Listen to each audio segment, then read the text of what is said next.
Bismillahirrahmanirrahim. Assalamualaikum warahmatullahi wabarakatuh. Selamat berjumpa lagi anak-anak dengan pembelajaran daring kita untuk pertemuan yang kedua. Pertemuan yang pertama kita telah membahas tentang pengertian, ciri-ciri, informasi teks laporan percobaan, kemudian tentang simpulan teks laporan percobaan. Kemudian pertemuan yang kedua ini masih tentang laporan percobaan. Kita lanjutkan bagian C, yaitu struktur teks laporan percobaan, sistematika teks laporan percobaan, dan kaidah kebahasaan teks laporan percobaan. Nah, anak-anak, dalam struktur teks laporan percobaan di sini secara umum yaitu menentukan klasifikasi aspek dari sesuatu yang dibahas secara umum. Maksudnya di sini klasifikasi di situ adalah suatu kelompok atau golongan, ya, pengelompokan golongan menurut kaidah atau standar yang ditetapkan. Nah, kemudian di sini yang dibahas adalah menggambarkan tentang sesuatu yang dibahas secara terperinci, bagian per bagian, kebiasaan atau kebutuhan, penggunaan bahan dan alat, perilaku alamiah, dan hal yang khusus.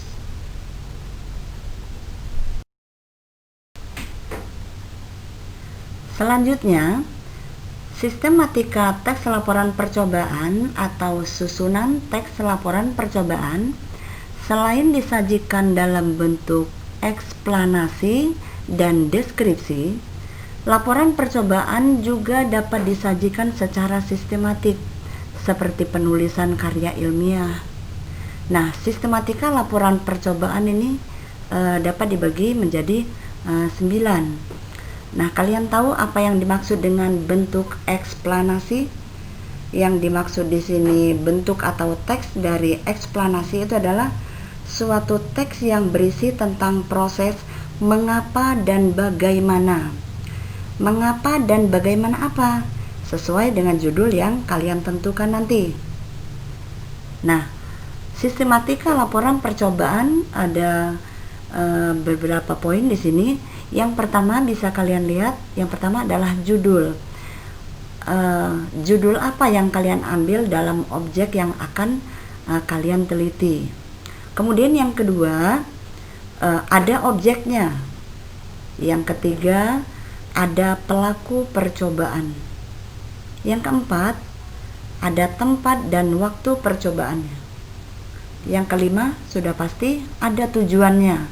Segala sesuatu, praktik ataupun apapun juga di sini percobaan harus mempunyai tujuan. Kemudian yang keenam adalah bahan dan alat. Yang ketujuh, bagaimana langkah-langkahnya. Yang kedelapan, nanti ada hasil laporan percobaan. Nanti ini hasil laporan percobaan kita buat video pada pertemuan yang ketiga. Yang terakhir, simpulan, dan jangan lupa di belakangnya kalian harus melampirkan daftar pustaka. Nah, anak-anak, sampai di sini kalian simak ya, mudah-mudahan kalian paham. Kita lanjutkan lagi anak-anak. Yang berikutnya adalah kaidah kebahasaan teks laporan percobaan. Nah, di sini ada kaidah-kaidahnya, ada aturan-aturannya. Di sini semuanya ada 8 poin. Bisa kalian baca, bisa kalian simak. Yang pertama adalah memperkenalkan aspek umum atau kelompok. Ya, di sini umum atau kelompok. Yang kedua, menggunakan kata tugas hubungan logis, ya. Logis itu dapat diterima oleh akal. Yang ketiga, menggunakan kalimat aktif, ya. Diingat, menggunakan kalimat aktif. Yang keempat, menggunakan kata kerja aktif untuk menggambarkan proses dan aksi. Ya, itu yang keempat.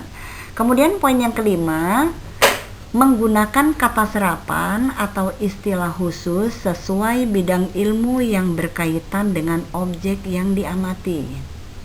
Ingat ya, itu jadi kaidah yang kelima, menggunakan kata serapan atau istilah khusus sesuai bidang ilmu yang berkaitan dengan objek yang diamati.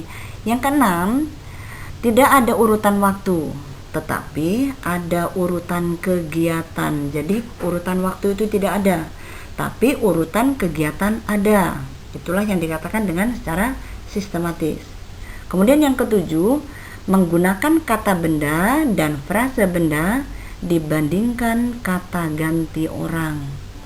Dan yang terakhir adalah biasanya disertai dengan foto, diagram, tabel. Nah, ini maksudnya adalah untuk memperkuat hasil pengamatan.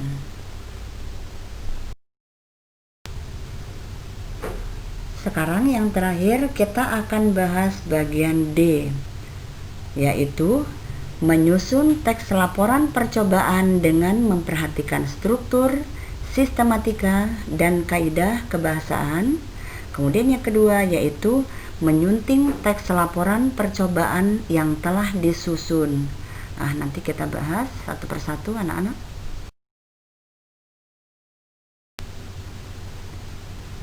Anak-anak, inilah langkah-langkah menyusun teks laporan percobaan dengan memperhatikan strukturnya, sistematika, dan kaidah kebahasaannya.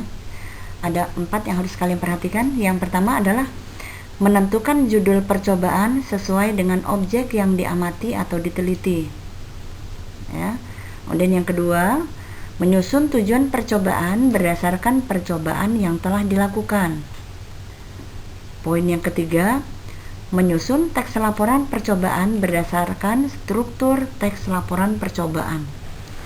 Dan yang keempat, poin terakhir adalah menggunakan bahasa sesuai pedoman umum ejaan bahasa Indonesia dan tata bahasa baku bahasa Indonesia saat kalian menyusun teks laporan percobaan tersebut.